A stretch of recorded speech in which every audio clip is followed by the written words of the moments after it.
गोंदू बाबा अशोक खरात या बलात्कारी बाबाचे जे जे कांड आहेत आणि ज्या ज्या ठिकाणी एफआयआर होतील त्या सर्व एफआयआर मध्ये रुपाली चाकणकर यांना सह आरोपी करण्यात यावं. रुपाली चाकणकर या प्रकरणात लेडी अक्काच्या भूमिकेत आहेत आणि या लेडी अक्कामुळेच राजकीय वरद हस्त मिळाल्यामुळे अशोक खरात यांनी अनेक कांड केले, अनेक अत्याचार केले, लुटमार केली, गोंदूगिरीच्या नावाखाली अफाट संपत्ती मिळवली आणि या सगळ्याची भागीदार रुपाली चाकणकर आहेत. गोल गोल भूमिका आणि क्लीन चिट देण्याची जर भूमिका पक्ष आणि राज्य सरकारने घेतली तर याचे परिणाम राज्यभर दिसल्याशिवाय राहणार नाही.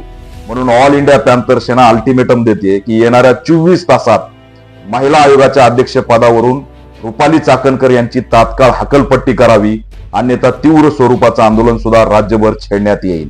मी राज्य सरकारकडे ही सुद्धा मागणी करतोय की 200 कोटीच्या आसपास या भोंदूबाबाने पैसे गोळा केलेत, संपत्ती गोळा केली.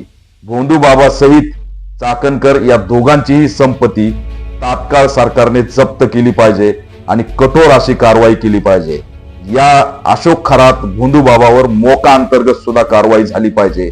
मी दुर्दैवाने नाशिक एसपींना विचारतो की इतर प्रकरणामध्ये त्या ठिकाणी हातपाये बांधून लंगडत नाशिक जिल्हा बाले किल्ला म्हणत तुम्ही व्हिडिओ व्हायरल केले.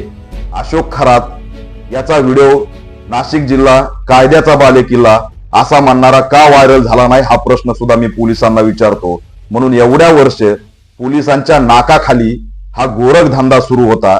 त्याच्यामुळे या संबंधित जे जे पोलीस स्टेशन आणि जे जे पोलीस अधिकारी आहेत त्यांचं सुद्धा निलंबन झालं पाहिजे आणि कठोर कारवाई झाली पाहिजे अशी ऑल इंडिया पॅन्थर सेना मागणी करत आहे.